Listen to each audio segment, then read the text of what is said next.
All right, ladies and gentlemen, so we're going to be showing you guys how to do brakes and rotors on a 2006 through 2015 Chevy Impala. So in this case, I already went ahead and started putting everything back together, but I just wanted to make sure that I showed you guys what to do. So the bolt right here to hold in the brake pads, that's going to be a 14 millimeter, and the caliper bolts that you need to remove the rotor are going to be 13 millimeter. If you just need new rotors, you're going to take off the two 13 millimeter bolts and your Torx T30. And if you're doing the brake pads as well, you're going to need your 14 millimeter bolts to take off these studs. And honestly, what I do is I take off the top one,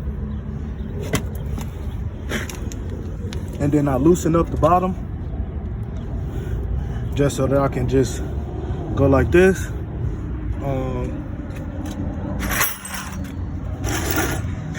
Then you get your new brake pads, install them, tighten back up those 14 millimeter bolts, and you're good to go.